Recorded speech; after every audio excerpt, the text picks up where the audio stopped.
Hey everybody, welcome to What's Up Wednesday. I've got to say it's nice to be back. I've enjoyed the series that Jacob put together on success in your career, and I'm really looking forward to this What's Up Wednesday. I want to talk a little bit about culture today, and I want to talk about a term that we've coined, Pinnaculture. Pinnaculture to us is the pinnacle of achievement in a culture. And it's kind of our North Star. It's our guiding light of what we as a company want to achieve. And I want to start out with, a couple comparisons or analogies. I know that Melinda and I have been watching a show called, I think it's called Welcome to Wrexham. And it's really interesting. It's a football club in Wales, UK, that was purchased right around the time COVID started by Ryan Reynolds and Rob McElhenney. And the interesting thing is that the town of Wrexham has a phenomenal culture and over 150-year football club, and they absolutely adore their team. But for 15 years, they were relegated to a lower league, and by I would say the input from McElhenney and Ryan Reynolds of money and the support they needed to get back on their feet, it just drove that culture and brought in the right people.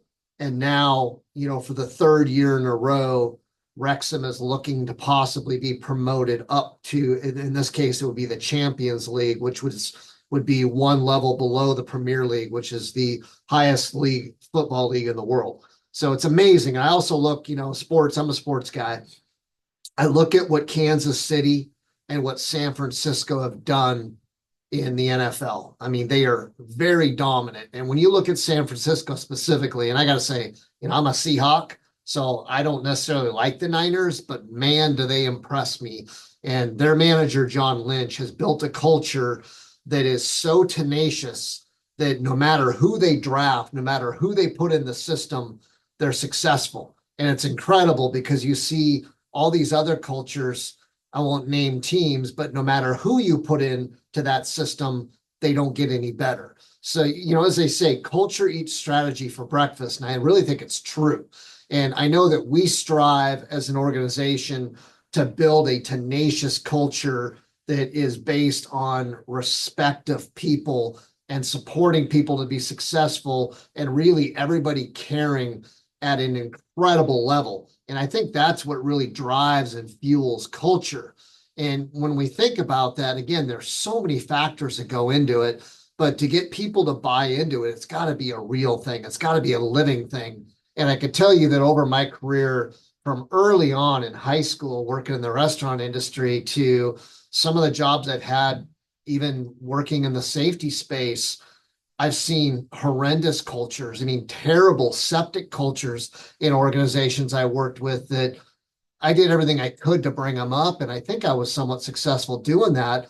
But it was just amazing to me how poisonous the cultures could be. And I think we see that in, a lot of organizations where you see value statements, you see a vision and a mission statement, and you hear upper management and people talking about how important culture is and whatever their core values are, but you just don't feel it. They don't live it.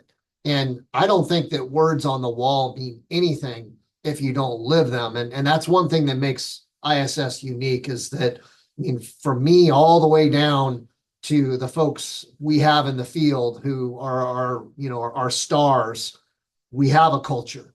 Not everybody fits into that culture, and not everybody buys into it or personifies it. But at the same time, overall, that culture we've developed allows people to be successful and truly happy in what they do. And then that amplifies out into success and performance in the field for our clients. And overall, I don't think that there's a pinnacle that you can reach when it comes to a culture, but we're always striving for that culture to be better and better and better. And the things I would say to kind of close, and this is the last thing, is that culture takes constant watering and feeding. I mean, just like a plant, you have to cultivate it, and you never can get lazy or complacent with it. You need to just keep going and going and going.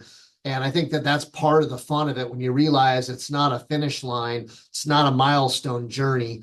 It is a day-to-day ongoing effort and opportunity. And I think when we frame it the right way, it becomes manageable and understandable, and we can really drive it. So, think about those things and realize that it only takes one catalyst. That might be you. And even in a bad culture, one positive person who brings energy and passion and changes another person who changes another person can be the catalyst to drive a septic culture to a very positive, inspiring culture. And that's who we are. That's who we want to be. That's who we'll always be. And I think that's what makes us the best. And hopefully that means something to you. We'll see you next Wednesday.